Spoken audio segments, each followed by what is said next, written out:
नमस्कार दोस्तों, आज का हमारा topic acupressure treatment vaginal itching यानी कि वेजाइनल इचिंग योनि में खुजली होना। योनि की खुजली के सहज और दर्दनाक परेशानी है जो आपको संक्रमण रोजो निर्वर्ती के कारण भी हो सकती है। आप कुछ त्वचा विकारों या यौन संचारित रोगों जैसे STD के कारण भी योनि में खुजली का अनुभव कर सकते हैं। जैसे ही आप जननांग क्षेत्र में दर्द महसूस करते हैं या पेशाब करते समय कोई परेशानी महसूस करते हैं या योनि में असामान्य योनि स्राव या फफोले पड़ते हैं, यह तनाव और वल्व कैंसर के कारण भी हो सकता है। आपके डर्मालॉजिस्ट द्वारा सुझाए गए उपचार वेजिनाइटिस के प्रकार जैसे बैक्टीरियल वेजिनोसिस, यीस्ट इन्फेक्शन, ट्राइकोमोनासिस के अनुसार होंगे।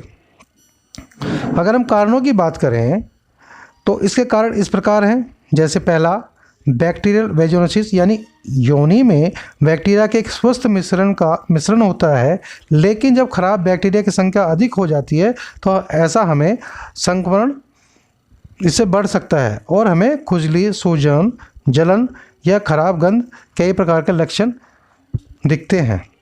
दूसरा सेक्सुअली ट्रांसमिटेड डिजीज यानी STD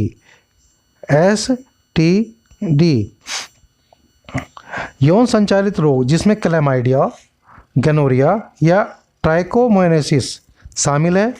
योनि में खुजली और जलन पैदा इनके कारण भी हो सकता है।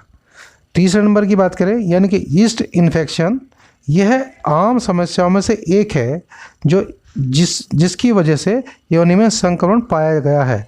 जब कैंडिडा की अत्यधिक वृद्धि होती है और यीस्ट संक्रमण के कारण यह हो सकता है, जिनमें गर्भाशय यानी कि गर्भावस्था, संभोग, कमज़ोर प्रतिरक्षा प्रणाली या एंटीबायोटिक्स का ज़्यादा इस्तेमाल करना। चौथा कारण देखें तो रजो निर्वर्ती, यह तब होता है जब महिलाओं के प्रजनन वर्षों के अंत में एस्ट्रोजन का उत्पादन यानी एस्ट्रोजन हार्मोन का उत्पादन कम हो जाता है, तब भी हमें खुजली जलन हो सकती है।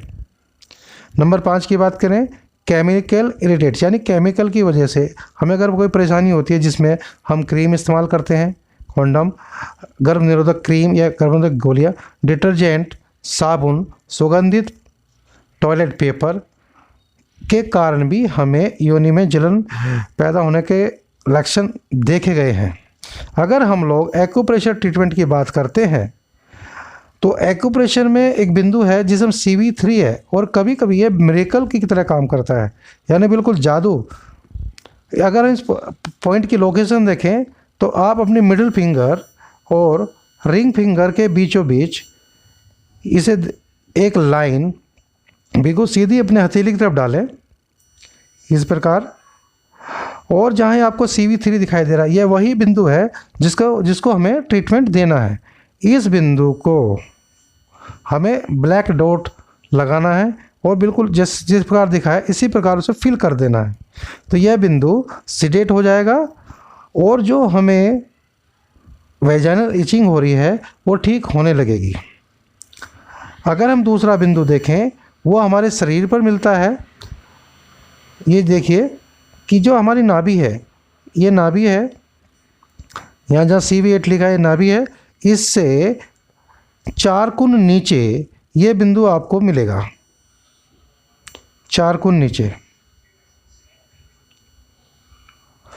इस बिंदु पर भी आप ब्लैक कलर से 1 सेंटीमीटर का 1 cm का एक सर्कल बनाएं और उस सर्कल को पूरा फिल कर